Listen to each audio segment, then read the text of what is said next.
Mga brothers, available na sa Shopee ang ating riding jersey at iba pang mga riding gears na ginagamit natin. Nandyan yung link sa gilid ng video. Let's go! Sa go!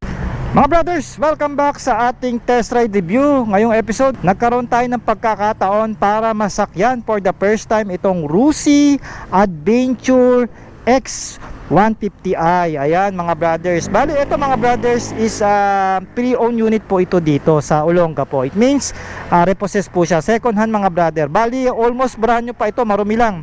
1,000 lang yung tinakbo at sinoli ng may-ari. Siguro sinoli ng may-ari dahil mag-a-abroad na siya.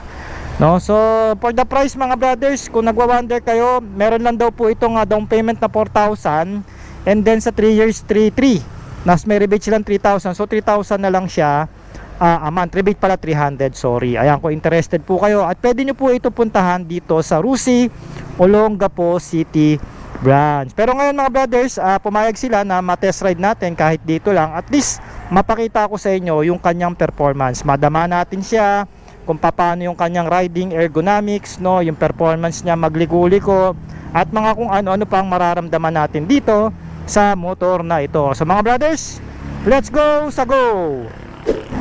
So mga brothers, ito yung kanyang digital meter. Ayan, ngayon lang natin ito nakitang active, oh. Ayan, ayan yung left and right. Yung high beam niya, ito, meron. Okay, so ito yung adjustment tsaka set, no, RPM. Meron tayo ritong temperature. Then yung clock, military time po yan. Yung odo niya, ayan nga, oh, 1,051 km lang yung tinakbo, no. No, yung fuel meter niya mga brothers, ito. Alright, tapos ito yung engine na temperature. Pakikita nyo kung ano yung temperatura ng ating makina. So yan, very basic, negative style ito. Color blue po siya, maliit lang naman, di naman kalakihan, no? So ito yung handlebar. Yan, para kita nyo po. So mga basic switches, busina, malakas, left and right, hazard switch, low beam, high beam, may flasher pa, non-adjustable yung mga brake levers. Bukasan po ng ating ilaw, no, electronic starting, no, parang naka-quick throttle, dalawa sa bagay kasi FI, no, no, standard na handle grip at bar end na bakal, no. Ayan, pwede. Okay mga brothers, eto na, patakbuhin na natin. Napagasan na natin So dito natin ito patatakbuhin sa zigzag ng Olongapo. Ito po yung huling zigzag na makikita, madaraanan nyo, papunta na kayo nito ng bayan ng Subic. Ayan mga brad, let's go, sa go. Excited syempre pa dito sa short moto, pag nagbablog tayo hindi tayo on the spot. Kumbaga hindi ko na sinano, kumbaga mas gusto ko kasing ganun parang nakaka-excite, di ba mga brothers? Ayusin na natin itong 360 camera natin. Kakana na si kuya, lipat tayo dito sa kabila. Ayan ayan, record na rin natin para meron tayong front facing camera. Alright, first of all, pag-usapan natin ang riding ergonomics ng motorsiklo mga brother. Mataas po yung kanyang seat height. At mas gusto ko yun kahit mababa lang ako na rider, kasi mas kitang kita ko yung mga dito, yung mga baba, yung mga blind spot dito. At para sa akin lang in my opinion po yan, experience, pag mataas yung seat height o mataas yung motorsiklo, mas maganda para sa akin. Tsaka syempre yung ground clearance, nakakatulong yan mga brother, di ba? And also yung kanyang handlebar, pagka tinignan mo kasi kala mo mababa, pero pagka nakasakay ka na, napaka-comfy niya hindi naman siya mababa. At malapit lang yung distance ng handlebar sa'yo. So katulad ko, 20 inch lang yung aking braso. So abot na abot ko naman sa katulad kong 5'4 lang, no? At yung posisyon ng ating paa dito, pwedeng standard at pwedeng put forward. Ayan, ito ginagawa natin. Nakita nyo ba? By the way, meron nga pala itong combination braking system pagdating sa kanyang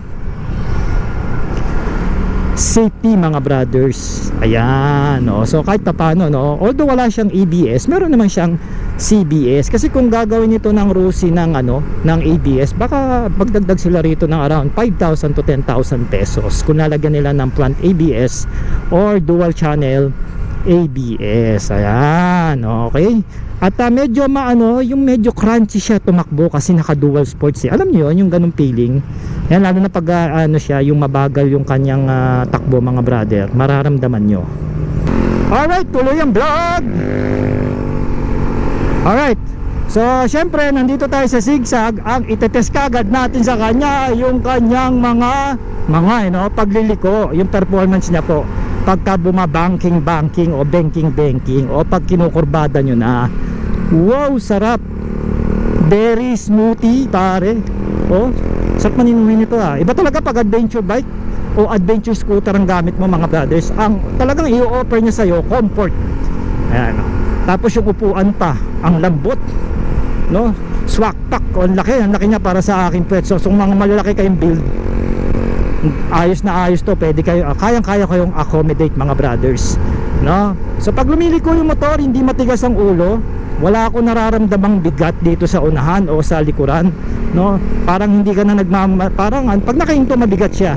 Pero pag tumatakbo na ng around, ito tulad ngayon 30 to 40 kilometers per hour tayo, ang liksi niya na, ang manimbol na siya. Ayan, sarap po.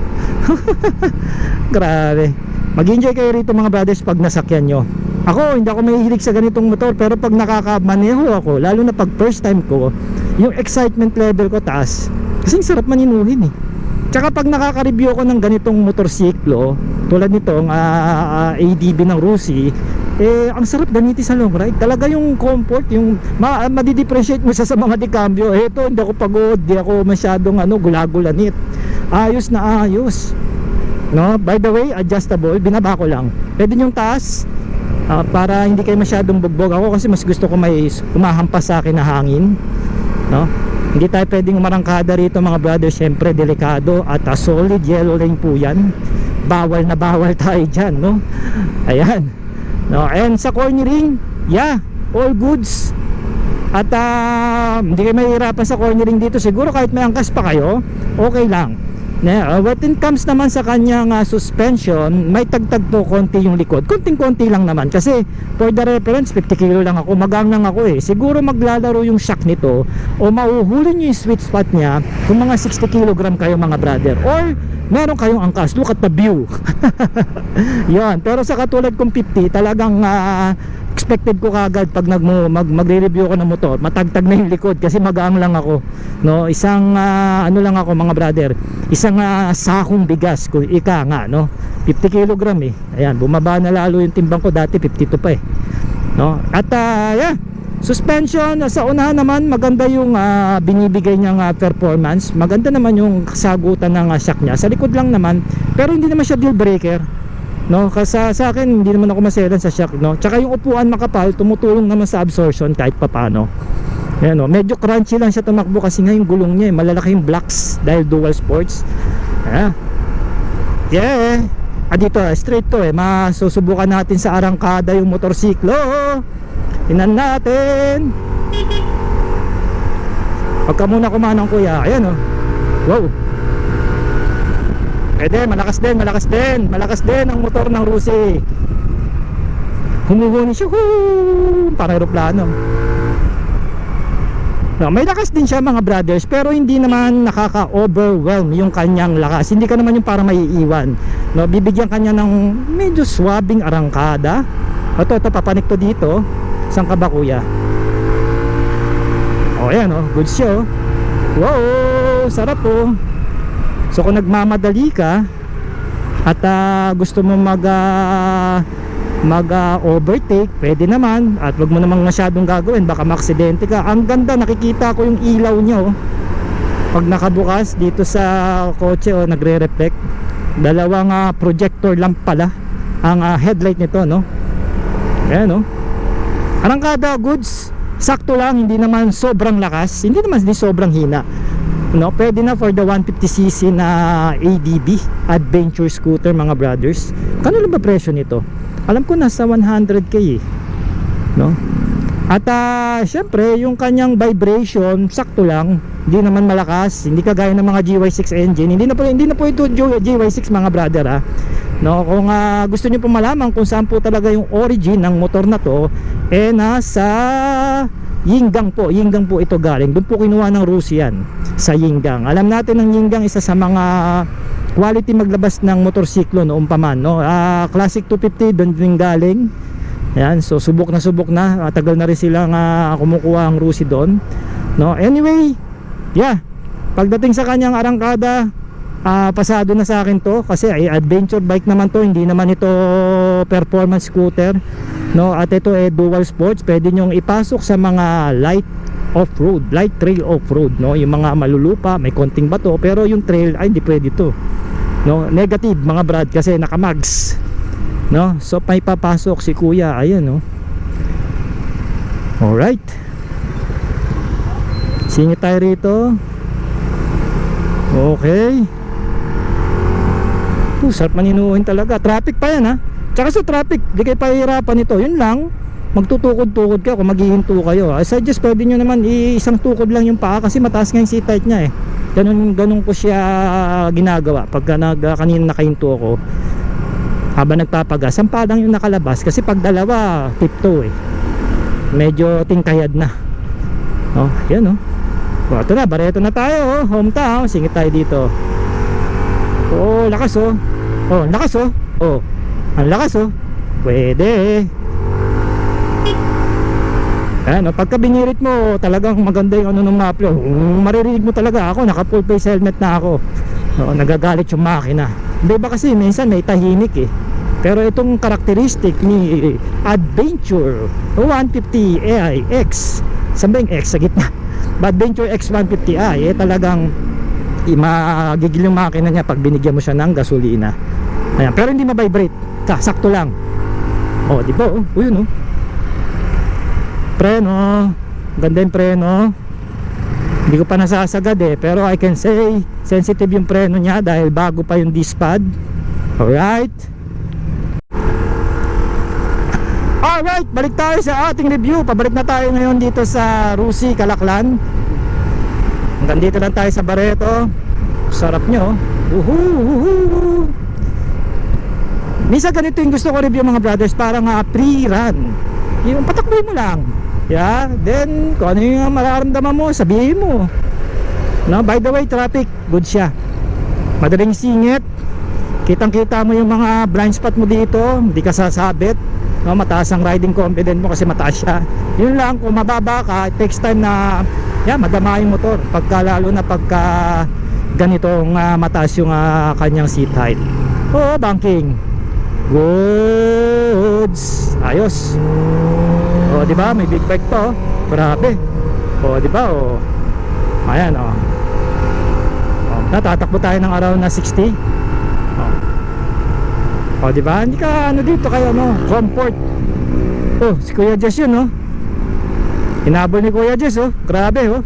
Bilis, oh. Anyway, pagdating sa kanyang preno mga brothers, medyo sensitive siya kasi bago siguro yung motor at disc pad, no? So alalay lang po, konting press nyo lang na itong dalawang preno niya, talaga namang pepreno na siya ng binibigay yung gusto nyong hinto, no? Pagdating doon sa preno. At yun lang naman nakita akong downside, yung shock, medyo may tagtag sa likod, no? I don't know, baka dun lang sa gaang ko. Ayan. Above all, okay sa akin yung performance nito, at saka affordable, eh. Kano lang, di ba? 90 lang ata to, 105 something, no? Pero pakita natin yung presyo para at least may idea kayo kung ano magkano yung kanyang SRP ngayon. Doon yan maglalaro, 90 to 100 something to, eh. Then yung down payment at syempre yung monthly niya for 3 years. Ayan. Kung interested ko yung mga brothers, pwede kayo magpunta sa mga Rusi branches nationwide. Hindi ko po sila hawak pagdating sa financing, kasi po meron silang sariling finance, no? In-house po ang financing nila. Alright? So once again mga brothers, ako po si Sork Moto, ang inyong ahente pagdating sa motorsiklo. Ayan, kung may mga hinahanap kayong mga ibang motor, sa China brand ang hawak natin is FKM, ayan, Skygo. Yan, pwede kayo mag-inquire sa akin. Tapos sa lahat ng brand, kahit big bike, Japanese, ayan, Europe, yan, hawak natin yung mga brothers via Makati Financing. Okay, so mga brad, kung nag-aabang pa kayo ng mga ganitong content, no, huwag niyo pong kakalimutan na mag-subscribe sa ating YouTube channel. Yan po ang Sork Moto. At syempre ang ating Facebook page, pwede po kayo mag-follow dyan at i-share ang ating video para sa konting suporta at para ma-update kayo pag may mga bago tayong vlog episode. Okay,